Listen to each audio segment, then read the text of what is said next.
तो चलिए दोस्तों, आज के वीडियो में हम देखेंगे कि जावा स्प्रिंग बूट एप्लीकेशन का आपका स्ट्रक्चर कैसे रहता है, कौन कौन से पैकेजेस रहेंगे, कौन कौन से क्लासेस रहेंगे, कौन कौन से क्लासेस से कौन कौन से क्लास में उसका फ्लो रहेगा जब भी आप एक एपीआई बनाते हो। तो इन सारी चीज़ों को आज के वीडियो में डिस्कस करेंगे। तो ये जो स्ट्रक्चर रहेगा, ये आपको आपके स्प्रिंग बूट एप्लीकेशन में बनाना है। ऐसे सेम स्ट्रक्चर बनाएंगे, जो भी आपको दिख रहा है वैसे स्ट्रक्चर बनाना है और वैसे ही स्प्रिंग बूट एप्लीकेशन वर्क होता है। थोड़ा सा इसमें चेंज हर एक एप्लीकेशन में रहेगा, लेकिन जो भी इम्प्लीमेंटेशन है वो सेम रहेगा। तो अगर और हमने एक पहले क्लास में एक प्रोजेक्ट बनाया था, जिसमें हमने पूरा का पूरा एक प्रोजेक्ट को इम्प्लीमेंट किया था। तो इसमें आपको सारी फाइल्स वगैरह, सारे एपीआईज, डेटाबेस कनेक्शन, प्रॉपर्टीज़ और सब कुछ आपको यहाँ इसमें दिखाई देगा।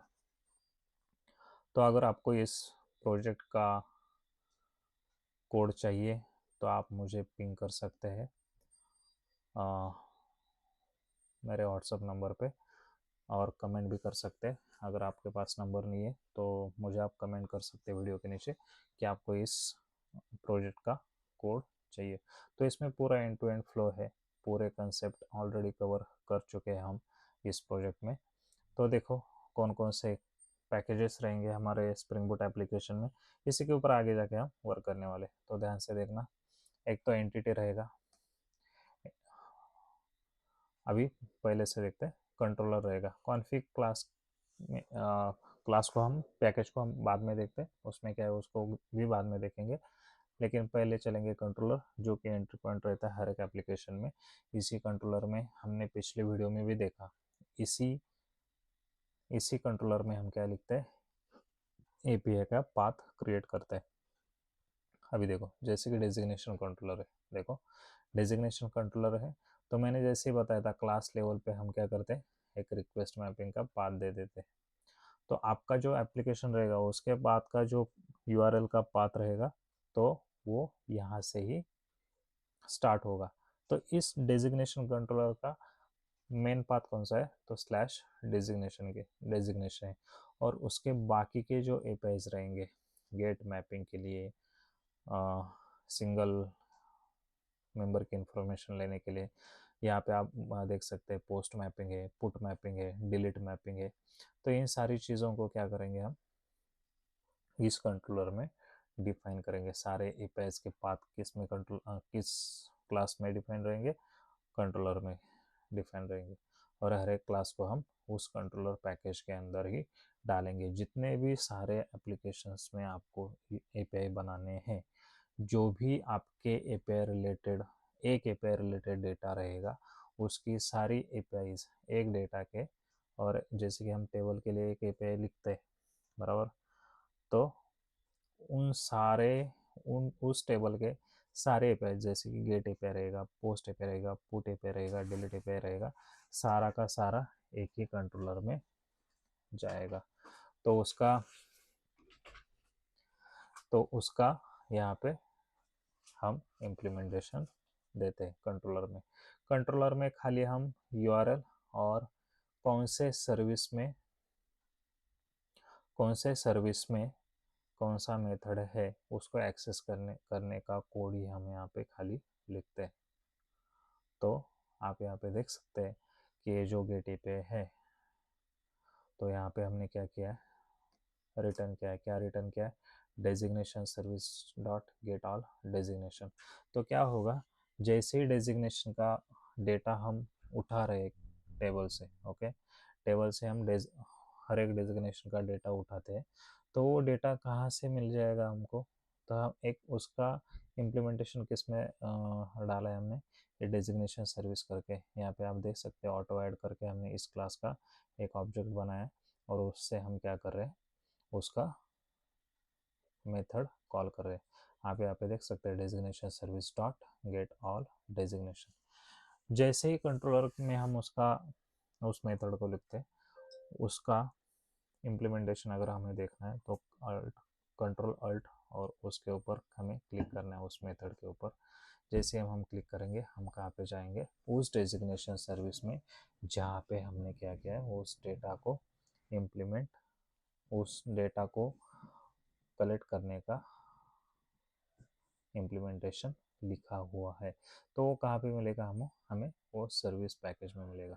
देखो यहाँ पे कंट्रोलर क्लास में हम पैकेज में आपको क्या दिख रहा है, डेजिग्नेशन कंट्रोलर दिख रहा है। वैसे ही सर्विस क्लास में हमें उसका क्या मिलेगा, सर्विस क्वेरीज डेजिग्नेशन का सर्विस मिलेगा। यहाँ पे आपको दिख रहा है डेजिग्नेशन कंट्रोलर, उसके लिए डेजिग्नेशन सर्विस। तो हर एक कंट्रोलर के लिए, हर एक पर्टिकुलर कंट्रोलर के लिए हमने सर्विस में हर एक सर्विस पैकेज में हमने एक एक क्लास बनाया हुआ है। तो आप देख सकते हैं डेजिग्नेशन कंट्रोलर के लिए डेजिग्नेशन सर्विस है, मेंबर कंट्रोलर के लिए मेंबर सर्विस है, क्वेरीज आंसर कंट्रोलर के लिए क्वेरीज आंसर सर्विस आपको यहाँ पे लेफ्ट हैंड साइड पे दिख रहा है। तो क्या होगा, जैसे ही कॉल हमारा डेजिग्नेशन कंट्रोलर में आएगा, वहाँ से वो कॉल कहाँ पे आएगा, डेजिग्नेशन सर्विस में। डेजिग्नेशन सर्विस पे यहाँ पे हमने उसका इम्प्लीमेंटेशन लिखा हुआ है। अब डेजिग्नेशन सर्विस में आप यहाँ पे देख सकते हैं, यहाँ पे भी हमने कुछ तो कॉल किया हुआ है। यहाँ पे designation repository dot find out, तो ये डेजिग्नेशन रिपोजिटरी करके है, तो designation repository dot find all हमने किया हुआ है। तो ये रिपोजिटरी क्या होता है, तो रिपोजिटरी तो डेटाबेस से डेटा कलेक्ट करती है, तो उसके बारे में इन डिटेल हम देखेंगे। लेकिन यहाँ पे हमको खाली स्ट्रक्चर देखना है, कैसे फ्लो रहता है एप्लीकेशन का। जैसे एक एपीआई कॉल होती है, अगर हमें डेटाबेस से डेटा लाना है तो उसका फ्लो कैसे रहता है उसको हम खाली यहाँ पे देख रहे हैं। तो सर्विस में आने के बाद मैं क्या करूँगा, यहाँ पे रिपोजिटरी से डेटा ले लूँगा। अभी डेजिग्नेशन रिपोजिटरी अगर आप देखोगे तो रिपोजिटरी का हमारा एक पैकेज है, उस पैकेज के अंदर डेजिग्नेशन रिपोजिटरी करके क्लास इंटरफेस है। उस इंटरफेस वो इंटरफेस किसको एक्सटेंड कर रहा है, जेपीई रिपोजिटरी को एक्सटेंड कर रहा है। जो कि आपको मालूम होगा डेटाबेस के साथ, एसक्यूएल डेटाबेस के साथ हम अगर हमें कम्युनिकेट करना है तो हम क्या करते हैं, जेपीई की डिपेंडेंसी हमारे फॉर्म डॉट एक्सएमएल में डालते हैं, वहाँ से ये इंटरफेस आ जाता है।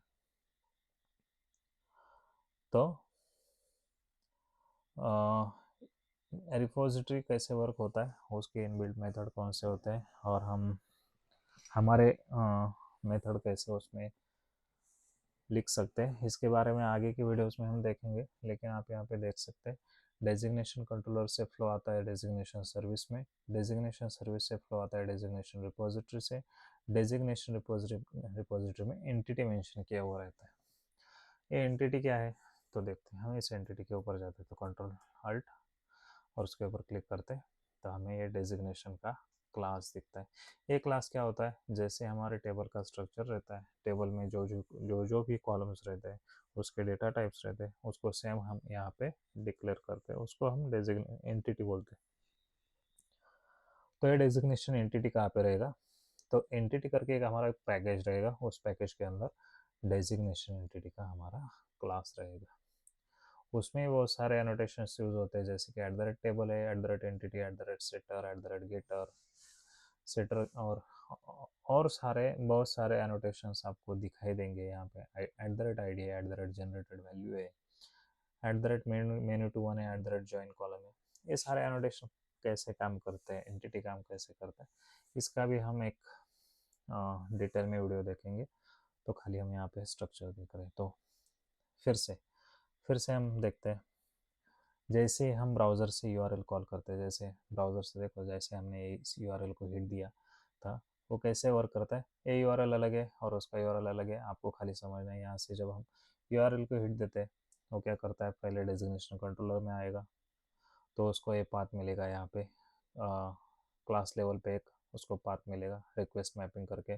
Designation slash get all designation जब हम कॉल करते हैं तो वो सर्विस के अंदर जाएगा, सर्विस को बोलेगा तुम्हारे अंदर जो गेट ऑल डेजिग्नेशन का जो मेथड है उसको हमें यूज़ करने दो। जैसे उस मेथड में जाते हैं वो क्या सर्विस के रिपोजिटरी को क्या बोलता है, डेटाबेस में जाके हमें सारे डेजिग्नेशन रिटर्न कर दो। तो डेजिग्नेशन रिपोजिटरी के अंदर फाइंड ऑल के अंदर जाते हैं। फाइंड ऑल एक इनबिल्ट मेथड है रिपोजिटरी के अंदर का। तो रिपोजिटरी के अंदर जाता है यहाँ पे, वहाँ से ये जो डेजिग्नेशन एंटिटी है ये आपको टेबल एसक्यूएल सर्वर में दिखाई देगा।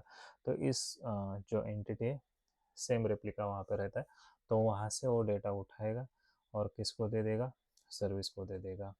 सर्विस में आने के बाद उसके ऊपर हम थोड़ा सा वर्क करेंगे, उसको फिल्टर करेंगे, सॉर्टेड करेंगे और उसको कलेक्ट करके लिस्ट में प्रिपेयर करके उसको रिटर्न किसको भेज देंगे, डेजिग्नेशन कंट्रोलर को। जैसे ही डेजिग्नेशन कंट्रोलर में डेटा आ जाता है, उस डेटा को क्या करता है, रिटर्न कर देता है किसको, हमारे यूआई को या पोस्टमैन, कहाँ से भी हम उस एपीआई को कॉल कर रहे हैं उसमें वो डेटा रिटर्न हो जाता है। तो ये स्ट्रक्चर रहेगा हमारे एप्लीकेशन का।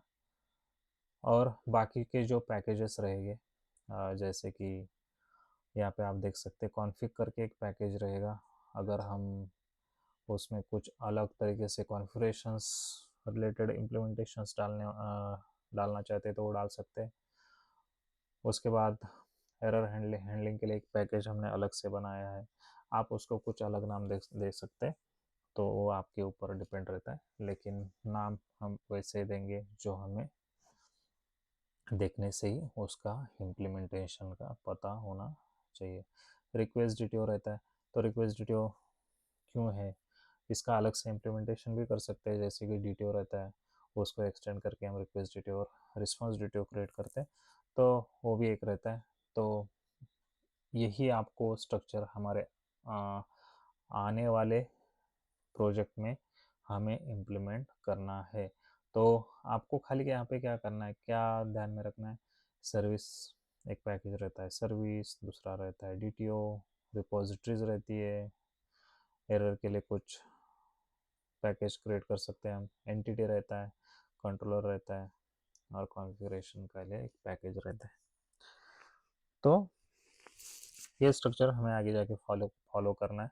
तो इस आपको खाली ये चीज़ें गो थ्रू करनी है, समझ के लेना है कि ये पैकेजेस कैसे बनते हैं, करना उसमें अंदर क्लासेस हम डाल सकते हैं, हर एक कंट्रोलर में हर एक टेबल के लिए कंट्रोलर रहेगा, और अगर हमारा और कुछ नीड रहेगा ऑथेंटिकेशन के लिए, ऑथराइजेशन के लिए, उसके रिलेटेड भी हमारे कंट्रोलर्स यहाँ पे बन सकते हैं, मेटा डेटा के लिए भी बन सकता है। तो कंट्रोलर, उसके बाद सर्विस, सर्विस से रिपोजिटरी, रिपोजिटरी से फिर से सर्विस और सर्विस से फिर से कंट्रोलर, ऐसे हमारे एपीआई का फ्लो रहता है। तो इसके लिए हमें अलग से पैकेजेस बनाने पड़ते हैं, उस पैकेजेस में उनके रिलेटेड ही क्लासेस हम उनके अंदर डालते हैं। जैसे इनकैप्सुलेशन का कंसेप्ट रहता है वैसे ही ये कंसेप्ट रहता है। तो हमें क्या करना है, यही स्ट्रक्चर आगे जाके फॉलो करना है। इसको कैसे क्रिएट करेंगे, क्या करेंगे, आने वाले क्लास में हम ज़रूर देखेंगे, जो कि हमारा सैटरडे को रहेगा।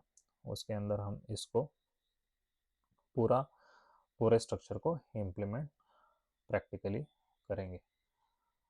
तो आज की वीडियो में बस इतना ही। आगे वाले वीडियोस में इसी स्ट्रक्चर से हम फर्स्ट एपीआई बनाएंगे, जो कि हमें डेटाबेस के अंदर से टेबल से डेटा रिटर्न करेगा। अगर आपको एक कोड चाहिए तो आप मुझे पिंग कर सकते हैं। अगर आपके पास मेरा नंबर नहीं है तो आप कमेंट वीडियो के नीचे कमेंट डाल सकते हैं कि आपको उस कोड का एक्सेस चाहिए, तो मैं आपको एक्सेस दे दूँगा। Thank you.